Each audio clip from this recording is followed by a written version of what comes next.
사도행전 1장 6절 말씀부터 11절 말씀까지입니다. 그들이 모였을 때 예수께 여쭈어 이르되 주께서 이스라엘 나라를 회복하심이 이때니까 하니 이르시되 때와 시기는 아버지께서 자기의 권한에 두셨으니 너희가 알 바 아니요 오직 성령이 너희에게 임하시면 너희가 권능을 받고 예루살렘과 온 유대와 사마리아와 땅끝까지 이르러 내 증인이 되리라 하시니라.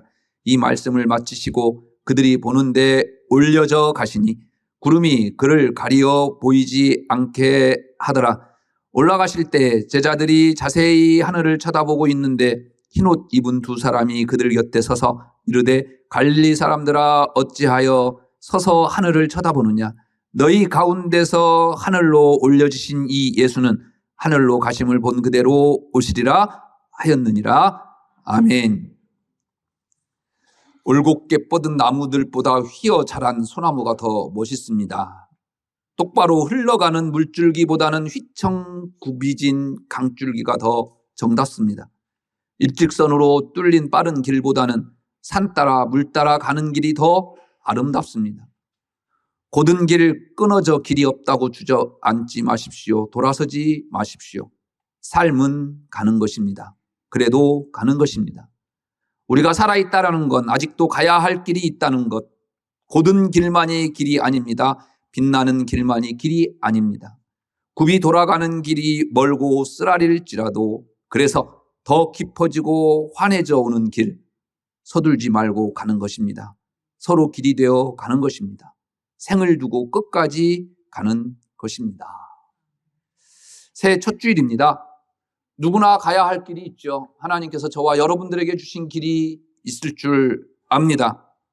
그 길이 지난 송구 영신 예배 때 주셨던 벳세메스로 올라가서 번제로 드려져야 할 두 암소의 길이라도 흔들리지 않고 꺾이지 않는 마음으로 올 한 해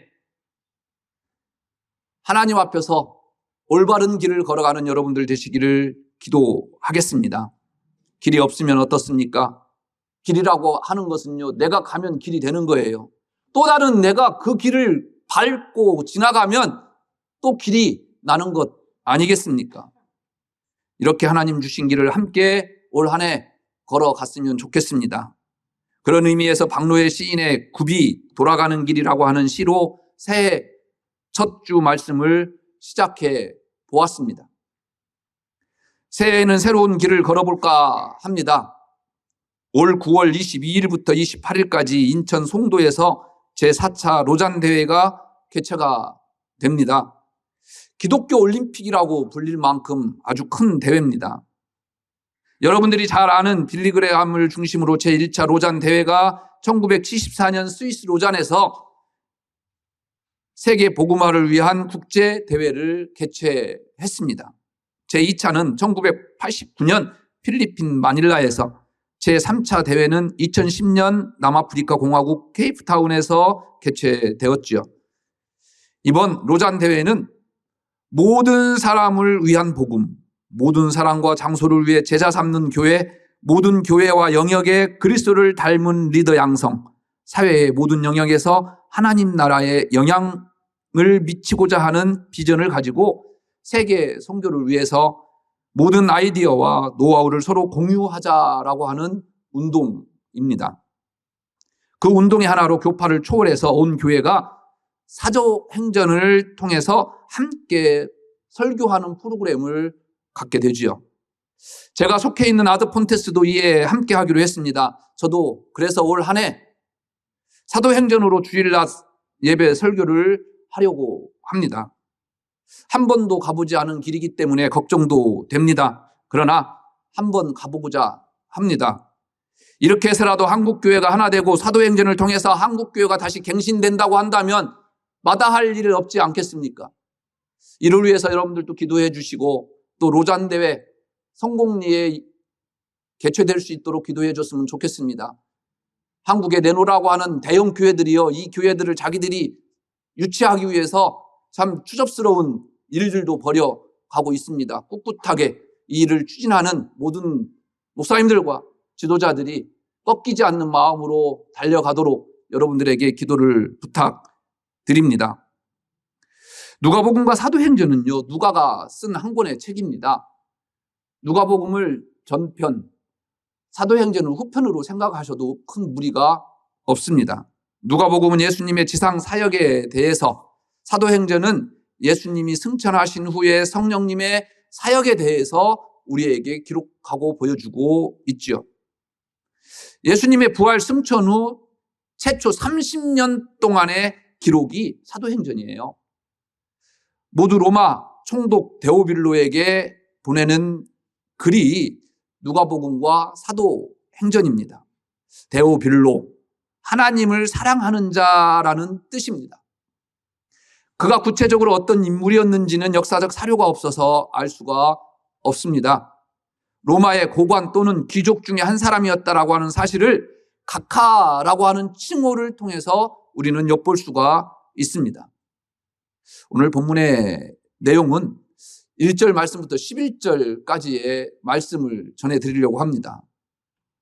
전편인 누가복음의 기록 범위를 언급한 서원과 누가복음 말미에 기록된 부활에서 승천까지 약 40일 동안의 예수님의 행적을 기록하는 내용이 오늘 본문 내용입니다. 예수님께서 부활 이후 승천하시기까지 대략 40일 동안 제자들에게 나타나셨죠. 하나님 나라를 가르치시고 성령을 보내주신다고 약속하십니다. 그리고 땅끝까지 내 증인이 되라, 선교에 대한 지상 명령을 우리에게 내리시죠. 부활하신 예수님께서 제자들에게 가르치신 주제는요, 하나님 나라라고 하는 사실에 우리가 주목할 필요가 있습니다. 사도행전의 기록이 하나님 나라에 관한 언급으로 시작되고 또 28장 끝나는 것을 보면 사도행전의 내용이 어떤 방향으로 흘러가고 있는지를 우리에게 암시하고 있습니다. 즉 그 길은 하나님 나라 확장이라고 하는 데 집중되어 있습니다. 바로 이것이 예루살렘과 온 유대와 사마리아와 땅끝까지 이르는 것이죠. 예수님의 초림으로 이 땅에는요, 이미 하나님 나라가 도래했고 강력하게 확장되고 있습니다. 그런데 엄밀히 말해서 하나님 나라의 복음은 아직 지리적으로 팔레스틴을, 민족적으로는 이스라엘이라고 하는 울타리를 벗어나지 못했어요. 그러나 하나님 나라 복음은 팔레스틴 지경과 이스라엘 민족의 한계를 넘어서 지구상의 모든 민족과 모든 백성들에게 전파되어야 할 복음입니다. 그 사역은 제자들이 수행해야 할 과제고, 오늘 이 자리에 앉아있는 저와 여러분들이 수행해야 할 의무고 과제이지요. 문제는 예수님의 부활 이후에도 제자들은 여전히 하나님 나라의 개념을 올바로 이해하지 못했다라는 데 있습니다. 예수님께서 성령 강림을 약속하시며 예루살렘에서 기다리라고 말씀하셨죠. 제자들은 곧 이스라엘의 회복을 염두에 두고 하시는 말씀으로 오해했습니다. 오늘 본문에 이스라엘 나라를 회복하심이 이때니까, 그래서 예수님께 묻는 겁니다. 예수님은 때와 시기는 아버지께서 자기 권한에 두신 것이다, 너희가 알 바가 아니다, 단호하게 말씀하시죠. 그리고 사도행전의 핵심인 1장 8절에 선교 지상 명령을 하신 것입니다. 이스라엘의 회복을 부인하지는 않으셨지만 하나님 나라의 완성은 이스라엘의 회복과는 좀 다른 차원의 것이다.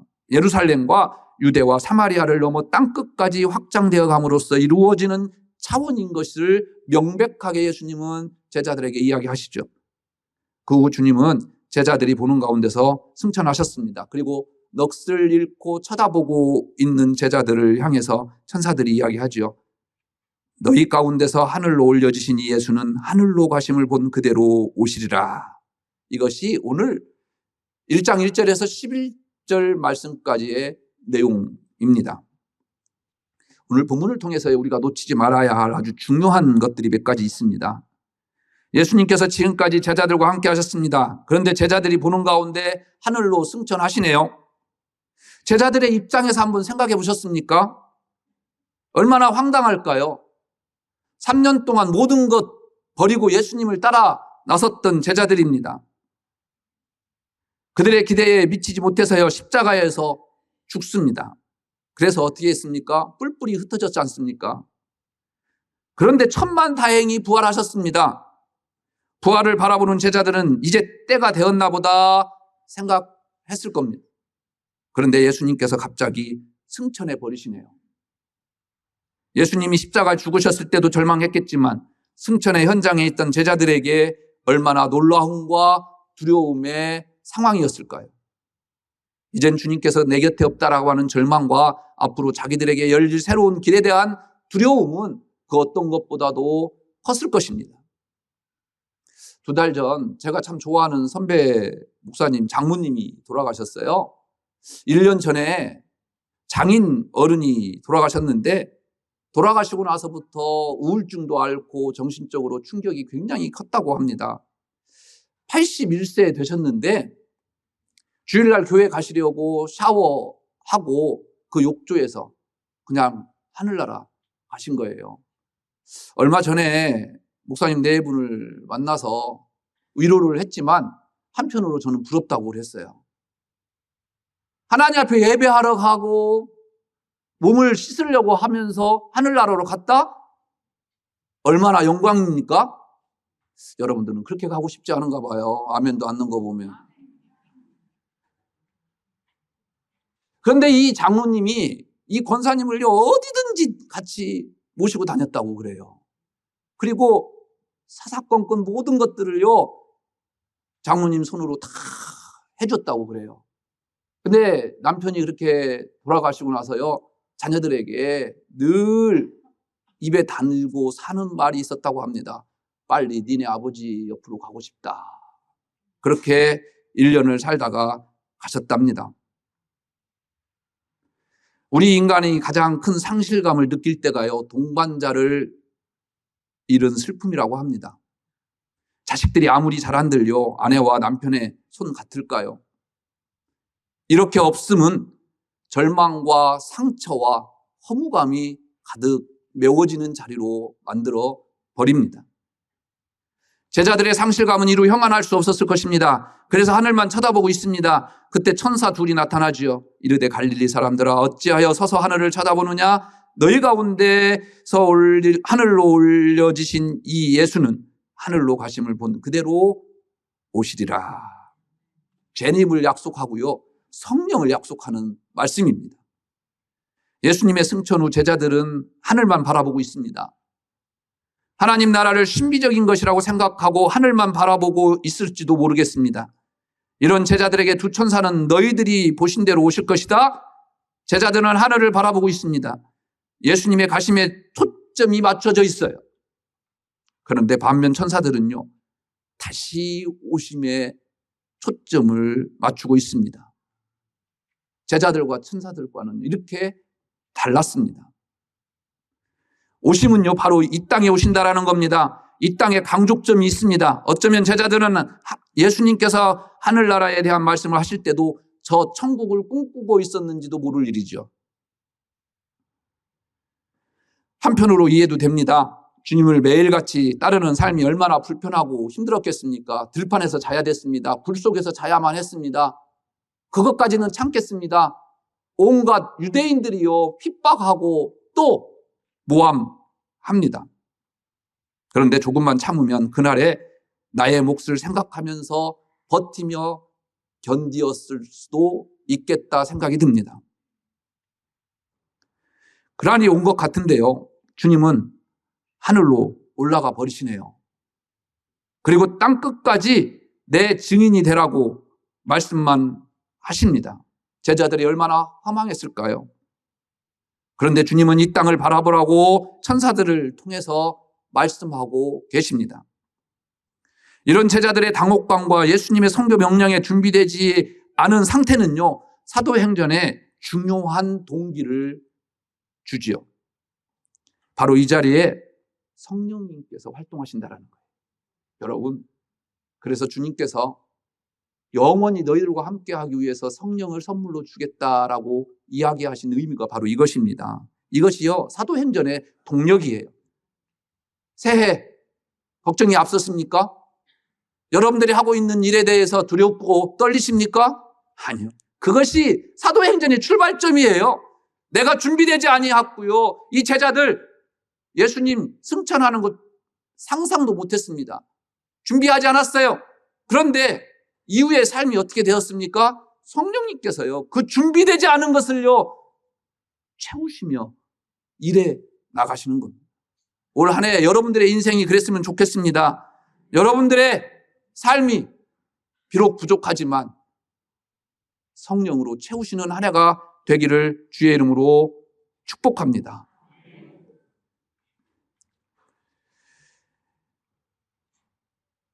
우리 역시 선교의 현장에서 그리고 삶의 자리에서 당황할 수밖에 없는 상황을 많이 만나게 되지요. 그래서 사도들, 제자들 충분히 공감이 갑니다. 그럼에도 저를 비롯한 많은 선교자들이 성령 충만해서 담대하게 밖으로 나가는 장면을 좋아해요. 저도 오늘 본문을 가지고요, 많은 고민과 갈등이 앞섰습니다. 1장 8절은 사도행전의 핵심 구절이에요. 그래서 오늘 제목을 오직 성령이 너희에게 임하시면이라고 정해볼까. 그리고 이 성령님과 함께 새해 열어보자 라고 이야기하고 싶은 마음이요, 충동이요, 가득했습니다. 사실 어제 설교 마무리 지을 때까지도 그런 생각이 앞섰습니다. 그러나 이런 생각을 한번 해봤습니다. 때로 설교는 당황스러운 상황에서 망연자실하고 있는 여러분들의 내면에 머물러 보기도 해야 되지 않을까라는 울림을 저에게 주시더라고요. 어찌 보면 이 길이 제게 주신 새 길은 아닐까 생각도 해봤습니다. 믿고 따라오던 스승이 사라진 상황, 앞으로 어떻게 걸음을 옮겨야 할지 모르는 이들의 마음이 어쩌면 저와 여러분들과 더 친밀하지 않을까요? 어떻게 매 순간순간 성령으로 충만해서 살아갈 수가 있을까요? 처절하고 비참하게 실패한 곳에서 성령님은 우리를 찾아와 주시고 일으켜 세우시지 않으십니까? 그래서 잠시라도 그 처절하고 비관적인 상황에 머무르는 것 또한 하나님의 은혜가 아닐런지요. 아닌가 봐요. 여러분들 아멘 하나도 안 넣는 거 보니까. 네. 그렇다면 우리는 어떻게 새 길을 걸어야 할까요? 이것이 사도행전의 질문이고 내가 풀어가야 하고 써야 할 사도행전 아닐까요? 윌리엄 제임스 홀은요, 로제타 셰우드와 1892년 한국에서 결혼했어요. 혹시 아십니까? 이들의 결혼식이 한국에서 이루어진 최초의 기독교식 결혼식이었다는 것을. 홀은 평양에서 의료 선교사로 복음을 전했어요. 당시 청일 전쟁터가 된 평양이었어요. 왜 청나라 놈들과 일본 놈들, 죄송해요. 목사가 욕하면 안 되는데. 왜 우리나라에서 전쟁을 해야 되는 거예요? 이 아픔이죠, 우리나라가. 많은 사람들이요, 그곳에서 전염병으로 죽어가고 있었습니다. 또 전쟁의 상흔이 우리 백성들에게 있었습니다. 그 사람들을 치료하다가 이 홀은요, 자신도 감염이 됩니다. 서울에 도착한 홀은요, 아내와 아들 셰우드 홀의 손을 붙잡고요, 마지막 기도와 유언을 한 후에 그렇게 하늘나라로 갔습니다. 한국에 온 지 2년 만에 한국 땅에 묻히게 되지요. 지금 양화진에 가면 이 제임스 홀의 무덤이 있습니다. 우리나라 최초의 순직자가 됩니다. 순교자가 아니라 순직자. 당시 딸 에디스는 태중에 있었습니다. 의사였던 로제타는 남편의 순직을 기념해서 자신의 재산을 통틀어서요, 평양에 병원을 세웠습니다. 그리고 미국에 돌아가서 딸 에디스를 낳았습니다. 2년 후에 한국에 다시 돌아와요. 그리고 여성병원인 광해여원을 최초로 설립합니다. 그의 온 가족이 이질에 걸려서요, 안타깝게도 4살 딸 에디스는 하늘나라로 갑니다. 양화진 아버지 옆에 붙였습니다. 어머니 로제타는 딸의 장례식에도 참석하지 못했습니다. 그 아픔을 신앙으로 극복하며 병원 개원에 혼혈을 기울였습니다. 그녀는 조선 최초의 시각장애아 평양여맹학교를 설립했습니다. 우리나라 최초의 농아학교도 그녀가 설립했습니다. 그녀는 고려대학교 의대의 전신인 경성여자의학전문학교를 설립했던 장군인입니다. 이 땅에 수많은 성김과 봉사를 하고 이 땅에서 죽어 남편과 딸 옆에 붙여 있어요.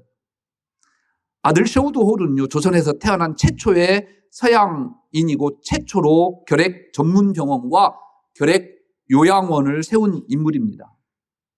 셔우드는 결핵 퇴치 자금을 마련하기 위해서 여러분들이 잘 알고 있는 크리스마스 씨를 최초로 만든 사람이 바로 이분입니다. 그는 또한 의사 아내를 맞이해서 15년 동안 이 땅의 결핵 퇴치를 위해서 헌신했습니다. 그래서 그는 결핵 전문병원과 결핵 요양원을 설립하기도 했던 겁니다. 결국 일제에 의해서요, 강제 추방당해요. 그리고 여러 번 한국을 그 후에 방문하게 되고 또 그 부부도 또 한국 땅에 양화진에 묻히게 됩니다. 현재 양화진 묘역에는 이 홀가에 6명이 묻혀 있다고 합니다. 저도 1월 중에 한번 양화진에 갔다 오려고 그럽니다. 사도행전을 설교하는 목사가 올 한 해 또 시작할 때에 그 선교사 묘역에 다녀와야 되지 않을까라는 마음이 있습니다.